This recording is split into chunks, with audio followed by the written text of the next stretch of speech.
தெரியாத படிக்காதவங்க நிறைய பேர் வந்து இன்னைக்கு ஜெயிச்சிட்டு இருக்காங்க. சரிங்களா, மொழி வந்து அவசியம் தான். It's for only communication. எல்லாருக்குமே இங்கிலீஷ் பேச தெரியும். தமிழ் ஆளுங்க எல்லாருமே சூப்பரா இங்கிலீஷ் பேசுவாங்க. இங்கிலீஷ்ல கத்துக்கிட்டோம். அதை விட்டுட்டு அவங்க இங்க வரும்போது அவங்க கிட்ட பேசுறதுக்கு நம்ம ஏன் போய் தமிழ் கத்துக்கணும், ஹிந்தி கத்துக்கணும்? வேண்டவே வேண்டாம். அவங்க அவங்களே இருக்கு, நம்ம ஊர்லயே இருக்கோம். இவங்க அவங்களோட மென்டாலிட்டி பாருங்க. நீங்க அவங்க அங்க இருந்து வந்து இங்க நம்ம கிட்ட வந்து வேலை செஞ்சு நம்ம கிட்ட இருந்து பிழைக்கிறதுக்கு அவங்க பாஷை நம்ம கத்து நம்ம அவங்க கிட்ட வேலை வாங்கணுமா? நான் ஹிந்தி படிக்கல.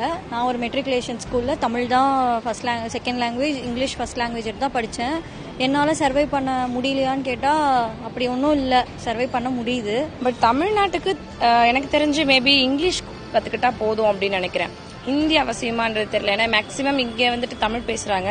பட் இப்போ வளர்ந்துட்டு வர சோஷியல் மீடியாவில் ஹிந்தி, இங்கிலீஷ் அப்படின்னு சொல்லிட்டு இந்த 2 லாங்குவேஜ் தான் ரொம்ப பேசிகிட்டு இருக்காங்க. ஏன்னா நான் வந்து தமிழ் தான், எனக்கு தமிழே போதும், எதுக்கு ஹிந்திலாம் கற்றுக்கிட்டு அப்படின்ற மாதிரி தான் இருக்கேன். ஏன்னா நம்மள இப்போ ஹிந்திலாம் என்ன பண்ணுறாங்கன்னா வந்துட்டு தமிழ் தெரியும், தமிழ் அப்படின்ற ஒரு மாதிரி பார்க்குறாங்க. எனக்கு வந்துட்டு நீங்கள் இங்கே வந்துட்டு பேசுகிறீங்களா இந்த மாதிரி அப்படின்ற மாதிரி இருக்குது. எனக்கு வந்து தமிழே போதும் அப்படின்ற மாதிரி தான் இருக்குது. ஹிந்தி அவசியமான்றது எனக்கு தெரியல. ஹிந்தி தேவையில்லைன்னு நினைக்கிறேன். பிளாக்மெயில் தான். இப்போ பசங்களுக்கு வர படிப்புக்கு உண்டான காசை பிடிங்கி வச்சுக்கிட்டாரு. நம்ம இங்கிருந்து போராட்டம் பண்ணா மட்டும்தான் அந்த காசு நம்மளுக்கு வரும். நம்ம இறங்கி அவர் ரோட் ஷோ பண்ண மாதிரி நம்ம ஒரு 10 பேர் ரோட் ஷோ பண்ணோம்னு வச்சுக்கோங்களேன். அடுத்து வந்து இங்கேயும் இந்த தமிழ்நாட்டிலையும் தாங்க மாட்டாரு, மேல இடத்துலையும் தாங்க மாட்டாரு. எழுதி வச்சு போட்டு புஷன் இது பண்ணலாம். அவங்க பட்ஜெட் கண்டிப்பா இங்க கொடுத்தே ஆகணும்.